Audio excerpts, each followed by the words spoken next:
Hello everyone, welcome to our YouTube channel study point RC. I am Ritu Chaudhary. आज हम competition exam की दृष्टि से इम्पोर्टेंट टॉपिक है मिश्र धातुएं, इनके बारे में पढ़ेंगे। सबसे पहले हम मिश्र धातु की डेफिनेशन के बारे में पढ़ेंगे। यानी जब दो या दो से अधिक धातुएं आपस में मिलकर एक नया यौगिक बनाती है तो उसको हम मिश्र धातु कहते हैं।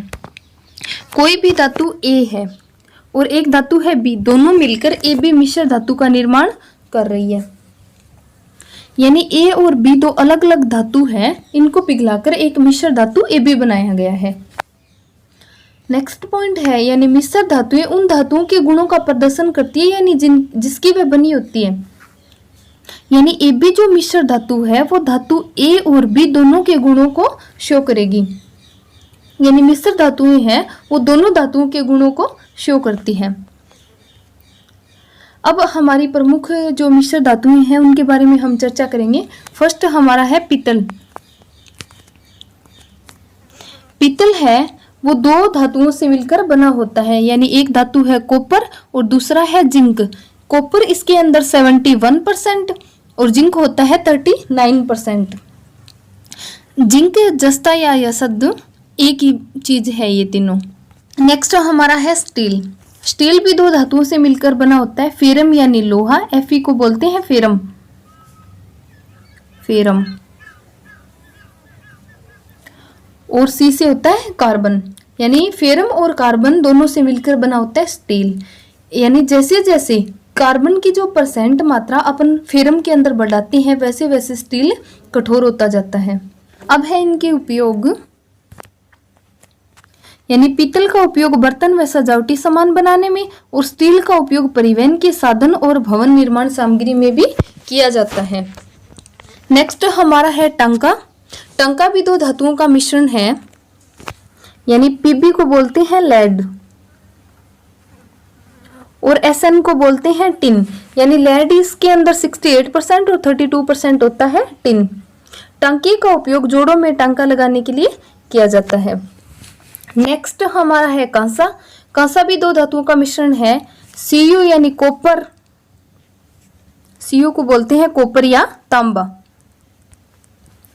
और Sn होता है टिन। यानी 88% क्या होता है इसमें कॉपर और 12% होता है टिन। यानी सबसे ज्यादा कॉपर है वो कांसे के अंदर ही उपस्थित होता है। नेक्स्ट हमारा है गन मेटल। गन जो मेटल है वो चार धातुओं का मिश्रण होती है। कॉपर, टिन, लेड, यानी लेड को सीसा भी बोलते हैं, और जिंक। जिंक यसद या जस्ता एक ही चीज है। इसके अंदर कॉपर 85%, टिन 5%, 5% लेड और 5% जिंक होता है। गन मेटल का उपयोग हाइड्रोलिक फिटिंग यानी उच्च दाब के स्टीम प्लांट आदि बनाने में किया जाता है। अब हम मिश्र धातुओं से रिलेटेड कुछ इंपॉर्टेंट टॉपिक है उनके बारे में पढ़ेंगे। फर्स्ट हमारा पॉइंट है, यानी लोहे को जंग लगाने से बचाने के लिए उसके ऊपर जस्ते की परत चढ़ाई जाती है। इस प्रोसेस को गैल्वेनाइजेशन से कहते हैं। यानी ये लोहे की कोई भी इमारत है, इसके ऊपर जिंक की परत चढ़ाते हैं अपन। जिंक यानी जस्ता या फिर जिंक, ये सब एक ही चीज है। ये तो इसके ऊपर जिंक की परत चढ़ाएंगे। ये जो पूरी प्रोसेस है इसको बोलेंगे गैल्वेनाइजेशंस। नेक्स्ट हमारा पॉइंट है, सेकंड पॉइंट, एल्युमिनियम की मिश्र धातु का उपयोग हवाई जहाज व रेल के डिब्बों के निर्माण में किया जाता है। क्योंकि एल्युमिनियम जो धातु होती है वो क्या होती है, थोड़ी हल्की धातु होती है, तो इसी कारण इसका उपयोग हवाई जहाज व रेल के डिब्बों में किया जाता है। थर्ड हमारा पॉइंट है, पारा प्लस धातु यानी अमलगम। यानी पारा होता है Hg, मरकरी भी बोलते हैं पारे को, मरकरी। मरकरी यानी पारा किसी भी धातु के साथ मिलेगा, जैसे सोडियम के साथ मिल गया तो बनेगा Na यानी सोडियम NaHg, ये होता है सोडियम अमलगम। यानी किसी भी धातु के साथ मिलेगा तो उसका बनाएगा अमलगम। नेक्स्ट हमारा पॉइंट है, हाइड्रोजन सल्फाइड की उपस्थिति में पीतल का रंग हवा में पीला पड़ जाता है। ठीक है।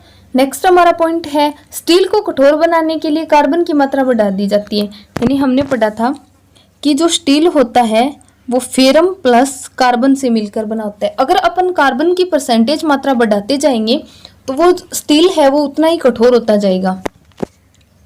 अगला पॉइंट है धब्बा रहित लोहे के लिए क्रोमियम का उपयोग किया जाता है। क्रोमियम का सिंबल होता है Cr। Cr क्या है? क्रोमियम, और इसका उपयोग धब्बा रहित लोहे में किया जाता है। ठीक है, अब मिश्र धातुओं से रिलेटेड कुछ क्वेश्चंस हैं। फर्स्ट हमारा क्वेश्चन है निम्नलिखित में से कौन सी मिश्र धातु नहीं है? स्टील भी मिश्र धातु है, पीतल भी है, ब्रोंज यानी कांसा, कांसा भी क्या है? मिश्र धातु है। ऑप्शन डी है कॉपर, तांबा, तांबा यानी कॉपर ये है वो मिश्र धातु नहीं है, ये केवल एक क्या है? धातु है। तो ऑप्शन डी हमारा करेक्ट है। सेकंड नंबर क्वेश्चन है गैल्वेनीकृत लोहे पर लेप होता है, यानी जो लोहे की इमारत होती है उस पर अपन किसका लेप करते हैं? जिंक का, यानी जस्ते का। तो ऑप्शन डी करेक्ट है। नेक्स्ट क्वेश्चन है किस धातु से बनाई गई मिश्र धातु को हवाई जहाज व रेल के डिब्बों में पुर्जों के काम में लिया जाता है? एल्यूमिनियम धातु सबसे हल्की होती है, तो इसका उपयोग अपन क्या है? हवाई जहाज और रेल के डिब्बों में करते हैं। तो ऑप्शन ए करेक्ट है। नेक्स्ट हमारा क्वेश्चन है पारद धातु मिश्रण है। पारद धातु मिश्रण है, पारद युक्त मिश्र धातु होती है, यानी ये Hg से युक्त होती है, यानी जिसके साथ Hg जुड़ेगा वो क्या बनाएगा? अमलगम बनाएगा। तो क्वेश्चन ये ऑप्शन सी करेक्ट है, यानी पारद युक्त मिश्र धातु होती है पारद धातु मिश्रण। क्वेश्चन नंबर 5 है निम्नलिखित कौन सी धातु अमलगम नहीं बनाती? जस्ता यानी जिंक भी बनाती है, कॉपर, तांबा यानी कॉपर, और मैग्नीशियम, मैग्नीशियम होता है Mg, ये भी क्या होता है? अमलगम बनाता है। लोहा Fe, फेरम जो है वो अमलगम नहीं बनाता। तो ऑप्शन डी हमारा करेक्ट है। नंबर 6 है निम्नलिखित मिश्र धातुओं में से किसे अमलगम कहते हैं? अमलगम उसे कहते हैं जिसके साथ क्या वो पारा हो, यानी Hg जिसके साथ है उसको क्या बोलेंगे अपन? अमलगम बोलेंगे। तो ऑप्शन सी करेक्ट है। नेक्स्ट हमारा क्वेश्चन है कीटांका एक मिश्र धातु है, तो टांका है टिन व पीबी, पीबी होता है लेड या फिर सीसा, यानी ऑप्शन ए करेक्ट है। क्वेश्चन नंबर 8 है कांसा मिश्रित है। कांसा दो धातुओं का मिश्रण है, यानी कॉपर प्लस टिन से मिलकर क्या बनता है? कांसा। तो ऑप्शन ए करेक्ट है। नेक्स्ट क्वेश्चन है जर्मन सिल्वर में चांदी का प्रतिशत होता है, यानी जर्मन सिल्वर है उसके अंदर सिल्वर उपस्थिति नहीं होता है, तो 0%। नेक्स्ट क्वेश्चन है निम्नलिखित में कौन सा तत्व जर्मन सिल्वर में उपस्थित नहीं होता है? यानी जर्मन सिल्वर में कॉपर भी होता है, यानी तांबा, जस्ता या जिंक भी होता है, और निकल भी होता है, यानी एल्यूमिनियम जो है वो जर्मन सिल्वर में उपस्थित नहीं होता है। तो ऑप्शन बी हमारा करेक्ट है। नेक्स्ट हमारा क्वेश्चन है निम्नलिखित में से कौन सा जोड़ा तांबे के मिश्र धातुओं का है? यानी पीतल के अंदर भी तांबा होता है, कांसे के अंदर भी होता है, लेकिन इनवार और नाइक्रोम के अंदर कॉपर उपस्थित नहीं होता है। तो हमारा करेक्ट जो आंसर है वो है सी, यानी पीतल व कांसे के अंदर दोनों में कॉपर उपस्थित होता है। नेक्स्ट हमारा क्वेश्चन है निम्न मिश्र धातुओं में से किसमें तांबे की मात्रा अधिकतम होती है? यानी कांसे के अंदर सबसे ज्यादा कॉपर उपस्थित होता है, कॉपर इसके अंदर होता है 88%। नेक्स्ट हमारा क्वेश्चन है पीतल निम्नलिखित में कौन सी धातुओं के संयोग से बनता है? तो पीतल जो बना होता है वो बना होता है कॉपर प्लस जिंक, यानी जस्ते से। तो ऑप्शन सी हमारा करेक्ट है।